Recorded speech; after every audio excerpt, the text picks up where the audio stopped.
For Russian forces trying to take Avdiivka, it has been a grind, literally, with Russian troops being ground down by Ukrainian defenders, even as they make marginal gains.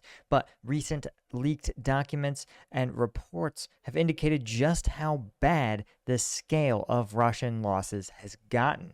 According to at least to Forbes and an independent analyst, the Russian armed forces have reportedly lost 10% of their total battlefield tanks just trying to capture the town of Avdiivka. Now, the Russians, of course, this comes to us from partisan.oleg, an anonymous open source intel account who's, got to this number by looking at a motor rifle division's what we would call the MTO, or table of organizational equipment for a military, and that approximately a 10,000 person motor rifle division should see about 220 tanks. But since the start of Russia's offensive around Avdiivka in October, Russia's two combined armies operating there have lost 214 tanks, according to one analyst. And that is, of course, mostly T-72s and a few T-80s. This is, of course, most confirmed accounts from this open source analyst, right? Referring to, of course, the total number of tanks, armored fighting vehicles, infantry, mobility vehicles, and other types of vehicles on the battlefield. Again, mostly T-72s and T-80s, a few high-end T-90s. But the Ukrainian brigades in and around Avdiivka, by contrast, reporting losing just 18 tanks. And we've talked about this on this channel before, why Ukrainian tactics are so efficient on this battlefield. But for those of you keeping score at home, that means that the tank loss ratio is about 12-1. And that actually sounds about right. This is the second report that's clocked in a greater than 10-1 kill ratio for Ukrainian defenders in Avdiivka, right? I had a lot of people, or possibly Russian bots, in the comments of my last video where I reported this high-sounding Ukrainian kill ratio of 20-1 in Avdiivka, though reportedly, again, that number was falling. But this is the second time we've seen an independent analyst looking at a different set of metrics come to a similar conclusion. That is that the ratio of destruction, of military effectiveness from Ukraine to Russia is extremely skewed in Ukraine's favor. So this is really interesting. It's also interesting given that the Ukrainian tanks are not actually Ukraine's best, right? There are some Leopards, but they've been moved to repel a large Russian armored attack in and around Crimea. So right now, we're looking at basically also old Soviet-era tanks on the Ukrainian side. So, and this analyst correctly points out that in NATO tactical schools, they teach that a dug-in defender has approximately a 3-1 advantage over the attacker. Simply the nature of attack is such that it's going to require about 3 times as many troops to overwhelm a defender. But interestingly enough, if you actually look at a number of historic battles, you find that ratio doesn't really hold true. It's more of an apocryphal rule of thumb than an actual hard and fast rule. So how are the Ukrainians doing it? Well, we've talked about that at some length, and we're going to take a look at that and at the Avdiivka combat map. But first, of course, if you feel like you are getting attrited down by your day, you want to check out Strike Gum, right? Strike Gum is the energy drink alternative. 0 sugar, 90 milligrams of caffeine, 100 milligrams of alpha GPC in each little piece. Check us out, strikegum.com. We have veteran discount, new customer discounts. We might do a Valentine's Day sale. I don't know. You know what? But let me know in the comments if you think we need to do a Valentine's Day sale. Again, I'm not stupid. This is, do not get your girlfriend this for Valentine's Day. Don't get your wife this for Valentine's Day, right? I'm not here to give you marriage advice, but I can tell you, I literally invented this stuff, and I know better than to get that for my wife for Valentine's Day. Get it for yourself.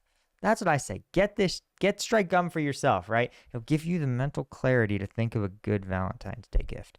Okay, let's talk about Avdiivka, right? Here is the latest Avdiivka map, and you can see Russian forces have indeed made progress. And it's one of the discussions that I've said that for Russian forces, once they are into urban Avdiivka, and here's kind of the northeastern segment of Avdiivka, you can see once Russian forces are in, the Ukrainian tactics tend to be a lot less advantageous. And what they are is what's called, they rely on what's called standoff. Standoff is the idea that the enemy has to travel a considerable distance to reach you. And in the case of Ukrainian defenders, they're likely entrenched in a lot of these positions, but especially in these small urban areas. And this forces Russian forces to traverse long stretches of open terrain before even reaching Ukrainian lines.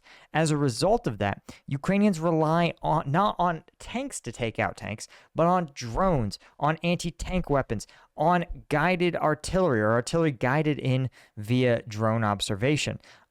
They rely on all of these tools to break down and destroy Russian vehicles before they ever make it into firing range. That's the key, is that the Ukrainians aren't losing tanks because their tank commanders are better, right? You can't win at 12-1 just by having slightly better crews or even better technology. At that point, you need the ability to destroy the enemy before they can touch you. And that is what the Ukrainians have mastered. But it only works when you have standoff, right? Once you're fighting house to house, that standoff doesn't happen. Look, if you're a Russian trooper here in one of these buildings, look, all you have to do is get to the next block. You have to cross a few meters of city street.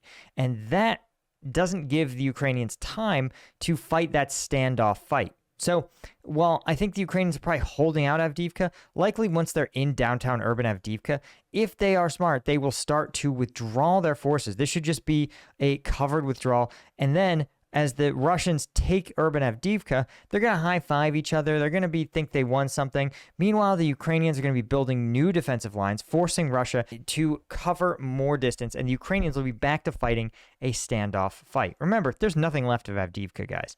This has been shelled for months.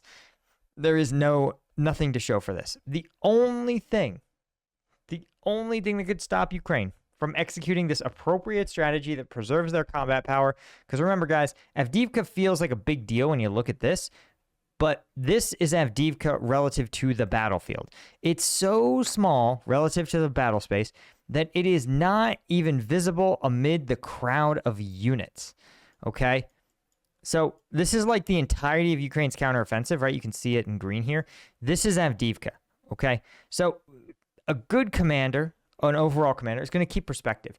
But the fear that a lot of people have is that Syrskyi, Ukraine's new commander, was the same commander that committed their forces to a grueling defense of Bakhmut. And while the Ukrainians were somewhat successful in delaying the Russian conquest of the city, it cost Ukraine, as some analysts argue, their best combat troops. They lost a lot of their best active duty troops and combat experienced units in that fight.